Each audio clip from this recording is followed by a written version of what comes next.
5 luxury EVs. Every one cost over 100 grand new. And every one just lost its first owner more than $60,000, faster than almost anything with a gas tank. The dealer who sold them had the numbers in his drawer the whole time. He said nothing. Years inside this business taught me where the bodies are buried. These are the 5 luxury EVs bleeding money the fastest, and the one move that keeps you off the list. None of this is bad luck, it's built in. 3 forces are gutting these cars right now. Battery fear. One repair quote can total the whole car. Tech that ages like milk. Last year's model already feels obsolete. And tax credits expiring, resetting the used market overnight, every time. The dealer sees all 3 coming. He prices them in. He just makes sure the loss lands on you. Starting with the one everybody swore was the smart money buy. Everybody called the Lucid Air the genius play. The EV that out-engineered Tesla. The one the informed buyer picked. Redhead, the informed buyer got crushed. 51%, gone in 3 years. Not 5, 3. Nearly 60 grand off a car that's stickered at 115. Here's the trap. Lucid's a tiny company with almost no dealer network, and every used buyer is stuck on one question. Will this brand even be alive to fix it? That doubt has a price tag, and the first owner pays every cent of it. I watched it happen. A guy picked the Lucid over a Tesla just to stand out. Stood out all right. He lost twice as much. A brilliant machine the used market just won't trust. But Lucid's the new kid. The next one's been building cars for 100 years, and still did this to its own customers. $66,000. That's the BMW i7. 55% of a flagship, vaporized. And by some counts, it's worse than that. This is the electric 7 Series, priced like the king of the lineup. The problem? Nobody wants a complex, out-of-warranty German EV on the used lot.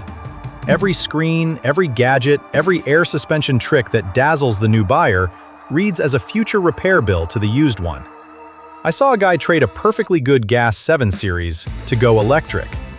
3 years on, his electric flagship is worth less than the gas one was at 5. He thought he upgraded. He paid more to downgrade. And notice, BMW will lease you a shiny new one all day. They know exactly what the used one's worth. That should tell you something.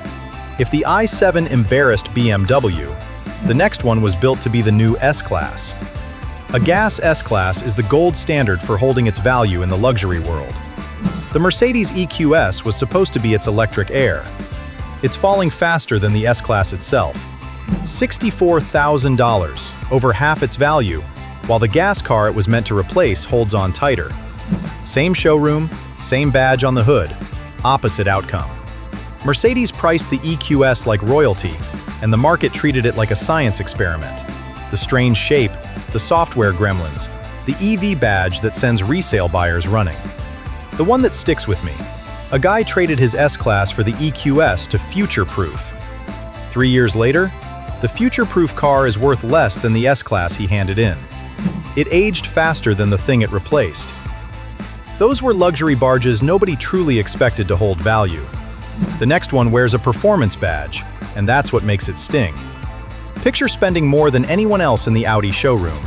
The Halo car, the best one they make, the one you brag about at dinner. And it punishes you harder than any Audi in the building. The e-tron GT. 63% gone.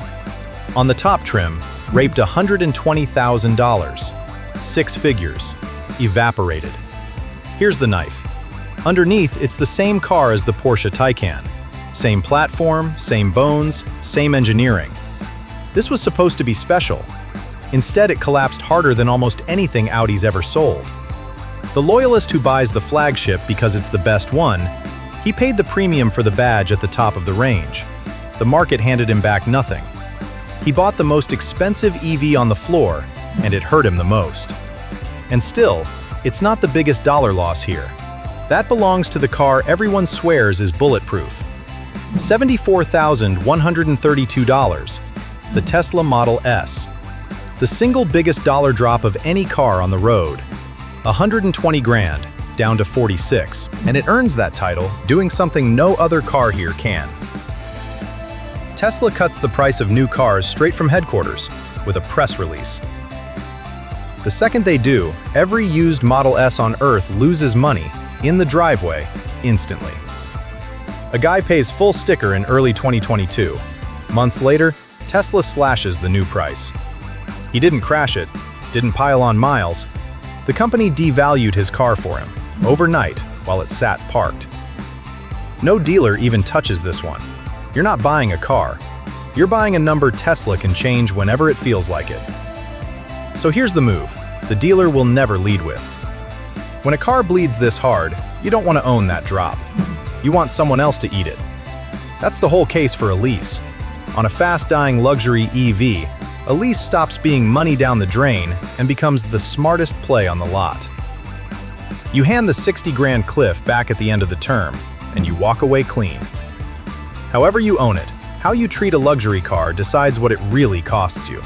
So I built a free field manual. 10 maintenance moves that keep a car like this running past 200,000 miles and save you over $1,000 a year doing them yourself. The stuff the service department prays you never find out. It's free. Links in the description. Grab it.